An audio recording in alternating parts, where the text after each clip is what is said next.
What's going on, everyone? So it is day 15 of the daily UI design challenge, and the goal for the day was create an on and off switch. So I decided to get a little creative, and I made my own custom design for the actual button.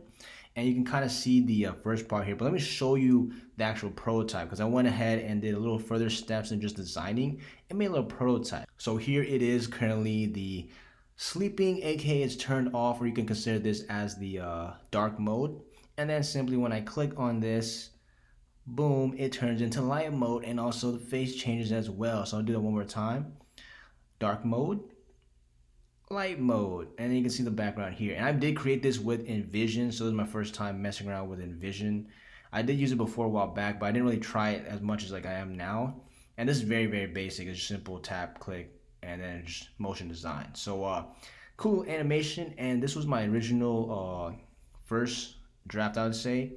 And then I switched it over to here to make it come inside, and then here is the light burst. Basically I just copied and then changed this. But now you're probably wondering, this does look like in a sleeping emoji, except the funny thing is I made this from complete scratch, and I did copy the sleeping emoji design for the iPhone, but I just made this like literally from just making circles and shapes. So if I can go here and click through, let me show you really quick. So here you can see this is just a circle with a radial. And if you did want me to make a tutorial, let me know, but for now I'm just going to show you my just document it. But if you did want me to show me making this from scratch, I can do that too, just let me know.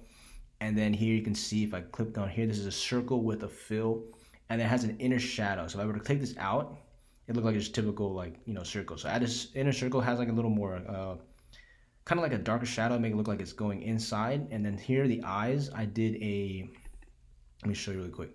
So there's essentially two vectors on the side. So it's kind of hard to show because it's so in, but basically if I go in here, I'll show you this one. And let me see if I can, yeah, so you can see how this is me. This is the first vector, and this is basically a circle. Then I like pushed it down, and then I opened this one, has the shadowing, so it adds more of the like effect, like baggy eyes, and just duplicated that and did the same here. And then this over here, just the 3 Z's, so I just literally just typed the letter Z, add a linear drop shadow, and then just increase the size here. And then I added a drop shadow too on the circle to make it more like 3D effect. And that's pretty much how I made this one. And then this is just a rectangle, obviously, with the board. I think it's like 50. And then the background is it's just a moon picture with the fill on the frame. And then I just did the opacity of the image. I think it's like 40%. And then over here, I did the same thing. This similar with the yellow background and then the sun type. And then for this one, it's very, very similar. So if you did have the iPhone, you'd know what I'm talking about. But this is pretty much a it's like a circle with like pushed down, and then I spread out the sides. And then this, if I were to just do normal, like if I go here, it looks like this normally, right? But I wanted to make it the teeth bigger because it's more like rectangular on the actual emoji. So I added another one to add like the effect, and you can kind of tell the like right here that it's two, but I mean, like, it's so micro you can't really see if I zoom out. And it looks kind of more like teeth if you actually do it like that.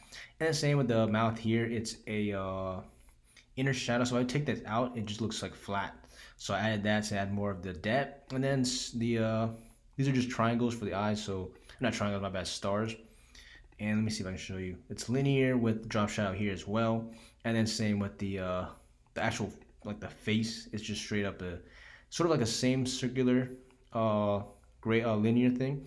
So let me see if I can click. Yeah, radial with the middle is a little darker this time. So if you want to copy these colors, you can. But other than that, it's pretty simple. The emojis took the longest, and I was playing around mostly with Invision, trying to make it like different, because I was testing out like different backgrounds. And again, these are the backgrounds separate without the the button here. And that's pretty much my on and off one for today. So this is a lot different. I'll show you one more time.